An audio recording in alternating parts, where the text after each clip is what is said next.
Assalamualaikum warahmatullahi wabarakatuh. Selamat berjumpa kembali dengan kami dari Warta Pendidikan. Kali ini akan kami sampaikan beberapa persiapan, yaitu ada 5 persiapan yang harus Bapak Ibu persiapkan selaku guru dalam rangka menghadapi tahun ajaran baru untuk pelaksanaan pembelajaran di tahun pembelajaran yang akan datang.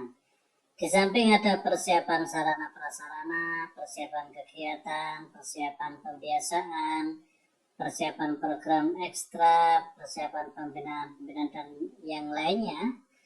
Maka yang sangat penting di sini adalah Bapak Ibu harus mempersiapkan pembelajaran untuk dilaksanakan di tahun awal atau di tahun ajaran yang baru. Apa yang baru dipersiapkan yaitu ada 5 plus 1. Plus 1-nya di sini adalah bahan ajar. Bahan ajar ini sebenarnya sudah masuk di dalam modul ajar yaitu di nomor 4, sehingga Bapak Ibu praktis yang sangat perlu dipersiapkan adalah nomor 1 sampai dengan nomor 5, karena nomor 6 sudah include di dalam nomor 4, sehingga ada 5 persiapan yang harus dipersiapkan. Yang pertama adalah menganalisis CP. Menganalisis CP di sini CP bisa diperoleh dari dokumen keputusan BSKP nomor 033 tahun 2022.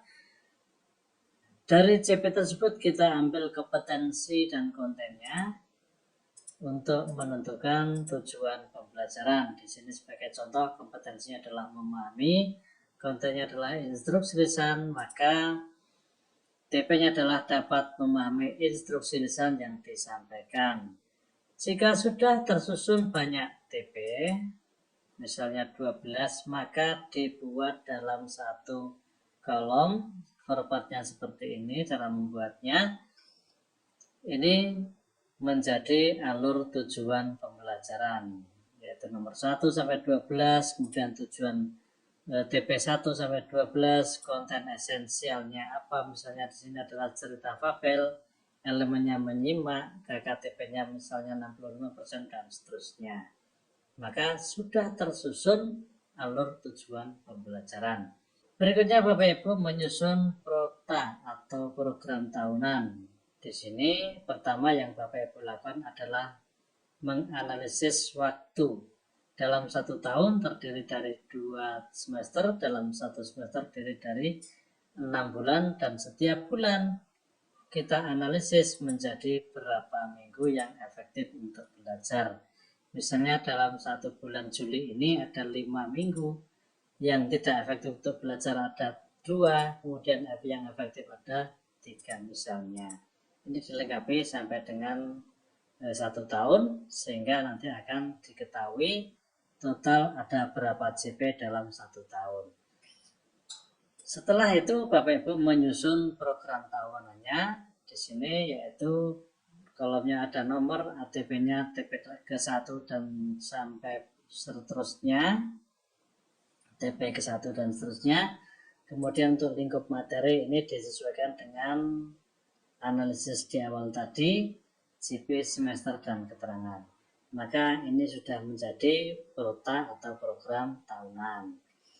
Yang berikutnya Bapak Ibu adalah menyusun promes. Untuk menyusun promes atau program semester, kita hanya menganalisis CP setiap TP. Dari TP, misalnya TP1 ada 10 CP, maka 10 CP itu kita analisis, kita uraikan pada minggu keberapa di bulan apa. Misalnya di minggu ketiga 4 CP, di minggu keempat 4 CP, di minggu kelima 2 CP di bulan Juli, dan seterusnya sampai dengan 12 TP atau jumlah TP yang Bapak Ibu buat di awal tadi.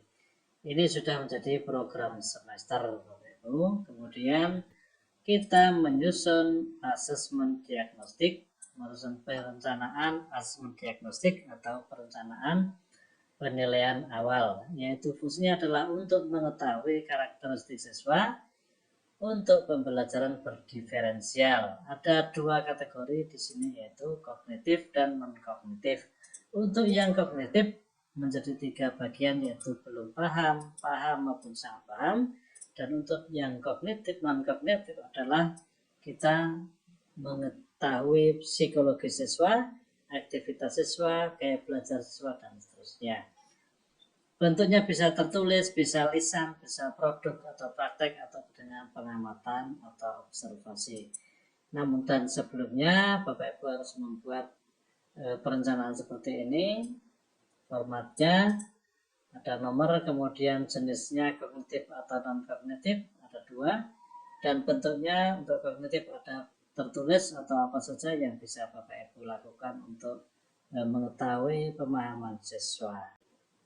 Dari perencanaan ini Bapak Ibu memiliki data, yaitu siswa dengan kesiapan kognitif atau pemahaman dan kesiapan dalam hal non-kognitif.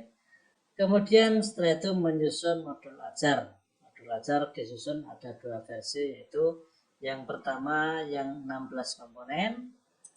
16 komponen tersebut dibagi menjadi 3 komponen besar, yaitu informasi umum, inti, dan lampiran.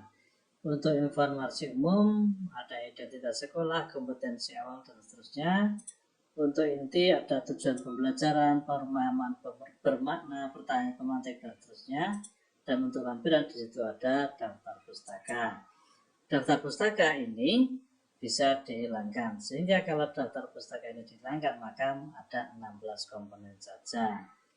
Kalau dimasukkan menjadi 17 komponen dengan asumsi di sini ada buku atau bahan ajar yang digunakan.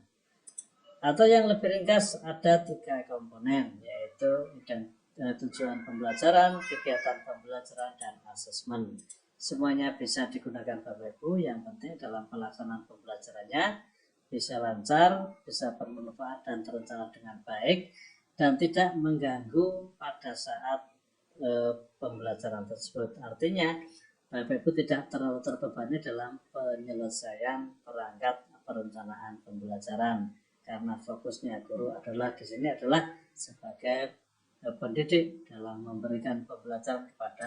Kemudian yang dilakukan berikutnya adalah merencanakan asesmen atau penilaian. Formatnya seperti ini, Bapak Ibu bisa simak. Ada TP1 misalnya dibagi menjadi beberapa indikator, maka Bapak Ibu perlu menyusun atau merumuskan indikator setiap tujuan pembelajaran. Dan setiap indikator nanti ada penilaian tersendiri. Bisa nanti bentuknya formatif atau sumatif, tergantung dari Bapak Ibu yang akan menentukan bagaimana bentuk asesmennya, bagaimana instrumennya. Maka ini dibuat di awal terlebih dahulu sebelum nanti dilaksanakan penilaiannya. Kemudian yang terakhir Bapak Ibu harus memiliki bahan ajar. Bahan ajar itu ada 2 macam, yaitu bahan ajar cetak, misalnya lembar kerja peserta didik, presentasi atau diktat. Kemudian bahan ajar non cetak, misalnya video, LMS atau rekaman dari tape recorder.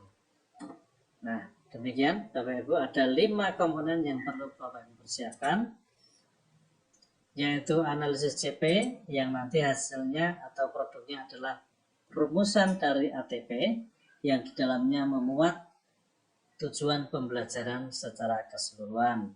Kemudian Prota dan Pronas memuat alokasi waktu untuk pelaksanaan program pembelajaran tersebut. Lalu asesmen diagnostik atau penilaian awal yang dilakukan di awal pembelajaran. Dan yang keempat adalah membuat modul ajar sebagai perencanaan sebelum melaksanakan pembelajaran. Dan yang kelima adalah merencanakan penilaian atau merencanakan asesmen. Dan untuk bahan ajar bisa Bapak Ibu masukkan di dalam modul ajar. Demikian Bapak Ibu 5 komponen yang Bapak Ibu persiapkan. Ini harus Bapak Ibu persiapkan dengan matang untuk pembelajaran di tahun pelajaran yang akan datang, yaitu tahun 2023-2024 atau di pembelajaran yang mendatang. Terima kasih, demikian penyampaian dari kami, mudah-mudahan bermanfaat. Saya akhiri, assalamualaikum warahmatullahi wabarakatuh.